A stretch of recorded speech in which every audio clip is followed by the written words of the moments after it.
The key to success on the field and in your backyard is a comprehensive game plan. So if you're building a fence or a deck this year, trust a Terkstra coach to design, quote, or order the right materials for your project. Visit a Terkstra Lumber near you to learn more. From the Ticats Audio Network, this is the Coach O Show with Luke Tasker. Hello and welcome back to the Coach O Show with Luke Tasker. 2 games left in the regular season for the Ticats with a bye week mixed in between there. Kind of the ideal situation, in my opinion, going into the playoffs here. But what a win in Saskatchewan. Coach, yes, it must have felt great. It must have been a fun trip out west. But with that win, you guys are ever closer to still having that opportunity to play a home playoff game at Tim Hortons Field. That's an exciting feeling around the facilities, if I remember that correctly. No, it definitely is. And I mean, winning is fun. And just that is a tough place to play, Luke. Yeah. You know that. It's not easy. We were celebrating the life and obviously the accomplishments of George Reed out there. And we thought it was important that we take part in that also. As an organization, and they had a lot of things to play for, but so did we. And with just so many things went into that week, I could do a whole show here on just it'd be like reality TV behind the scenes of everything that went into that. Just an amazing organizational effort, top to bottom. Even with Scott Milanovich being away with his family, and just seeing the staff rally behind Mike and just everybody stepping up to the plate at practice. A lot of people think it's just about play calling, but there's game planning, there's running practice, there's running meetings, and then the player execution was at a high level. So I thought we were able to make enough plays to keep the crowd out of it for the most part, and then when momentum did swing their way, we were able to seize it back.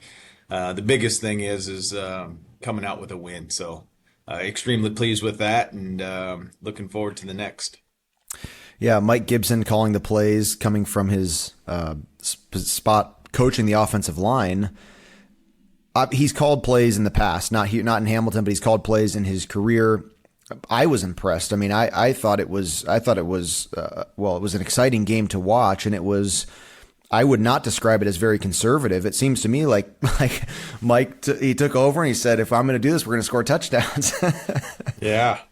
No, he did a great job, and I think Jared Baines really filled in there and really helped, and really lived up to his title as a pass game analyst. But I thought Mike had a great feel for the game, and sometimes you're grooved as a play caller. Sometimes you're grooved as a player. You feed the hot hand sometimes, and you definitely were the recipient of that, where a game plan shifted, but somehow 17 was always open, or maybe it was Speedy's day, or maybe it was C.J. Gable's time to get 20 carries. Sometimes the game plan is a great framework.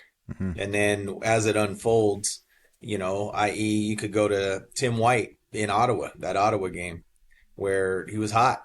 It was like, throw it up there. We're finding a way to come down with it. So anyways, I thought Mike was grooved a little bit, and I thought we played 3 phases of great complementary and situation football. Yeah. So Bo Levi Mitchell played the first quarter. You informed us in our post-game show that was the plan going into Sask, sort of a pitch count scenario. So was his performance a pleasant surprise for you, like it was for all of us watching, who we don't know what's going to happen? Bo, the last game Bo played in, it was a 5-interception night for him, and coming off an injury is just not. There's some built-in sort of question marks there. Regardless of how you were playing. Was that a pleasant surprise for you, or was that just what you were expecting from Bo? It was definitely pleasant. I'd be lying to you if I said I was surprised. I saw the way he prepared. We've seen his history is his history, but it's really what have you done currently, and his most current transactions, if you will, were in practice, and he was making those exact same throws in practice, and every now and again you get different coverage or something, but I was definitely was very, very pleasant to watch. I was not surprised. Yeah. I think in general, Coach, there's some interest in your quarterback room. What a unique year for those guys, Bo, Matt Schiltz, Taylor Powell. I wonder if fans are sort of are expecting there to be sort of a disgruntled workforce maybe in the quarterback room, like guys, everybody thinks they maybe earned a spot. Kind of clarify that for me. What is the reality of that room? And on top of that, I thought it was very interesting that Taylor Powell was not dressed, not part of the roster in any way, but he was in Sask, right? What's the story Correct. there? Yeah, so I think our quarterback room is extremely strong, and this isn't a made-for-TV or made-for-radio statement. This is anybody that was close to it. I'd encourage you to ask them individually how they truly feel about each other, how they feel about the situation. I would expect you to hear that they would all love to start. I think the other thing is that there's a reality that on every football team there's one starter per game. That doesn't mean that more quarterbacks won't play, but I just think that up until the point the direction and the expectation is set, they want to start, but then once their role is defined, they fill it. And if that role is short yardage, they fill it. And if that means you're suited on the sideline and you're going to be the number one fan, even though you started the week before, which is a very unique situation where you go from starting a game to not suiting a game. That takes a special type of person. That doesn't mean that, they're human beings. Quarterback is your title. They're human beings, and the competitive nature of it is tough. But then when you're able to give it 24, 48 hours and put it in perspective, it's really a dot on the timeline. So I would say our quarterback room is extremely strong.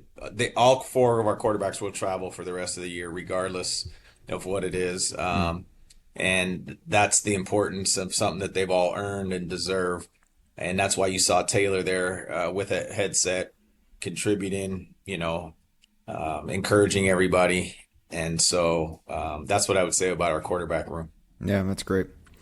On the other side of the ball, defensively, again, I mean, I just think this defense has some form of sort of heroic timing to some of the things they do. And what stands out to me in Sask is Simone's sack to take Saskatchewan back out of field goal range. He had that moment where that 40, 45-yard line, you get there, and Sask had already earned their field goal position, most likely. You don't know how they're going to handle a third down situation. But Simone goes and gets a quarterback sack and takes the option away from them of getting points. There's just plays. I just noticed this defense making plays like that where it's not just a turnover. It's a turnover right when you needed it. And it's not just a tackle for a loss. It's a tackle for a loss when, say, your opponent has just started to take the momentum and the feel of the game, and it's a big play. You know this. My understanding of your career is you had this as well. That big play ability in big moments. The Speedy B is the perfect example from my time of a guy who all of a sudden makes the play. Not just at any moment, but in the Eastern Final, in the Grey Cup. And so it seems like your defense has that in spades. To me, that is a recipe for success in the playoffs. Do you have that same confidence in your group? I do, and I think it's building. We definitely haven't arrived. I think sometimes it just takes time to gel, and then it's always the question of, do you stay the course or do you make wholesale changes?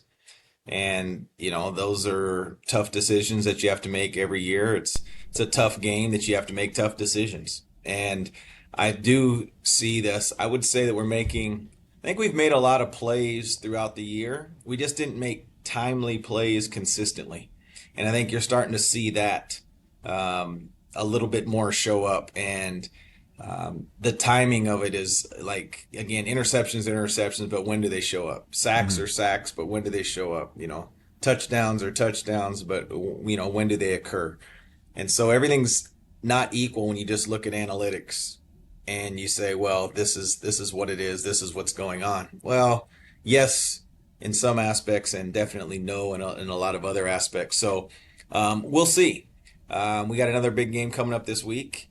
We've got a high-powered offense coming in here that they're going to throw the ball vertically. They're going to get the ball down the field. and they get after you with their D-line. Matthew Betts is leading the league in interceptions. They got a great returner. They're well coached. They won 11 football games, and they're battling for a division title. So, yes, I think the defense is going to need to continue to be better and make those timely plays. Luke, I think you've hit it bang on. I think those timely plays, moving people out of field goal range, fumbling the ball in the game, getting their crowd back into it with the unfortunate Keandre fumble, then Katsantonis gets an interception. Those are the types of great defenses that you want to be a part of. Absolutely. Speaking of this big game coming up, let me set the stage here. Friday the 13th, in the middle of October, the Lions and the Tigers.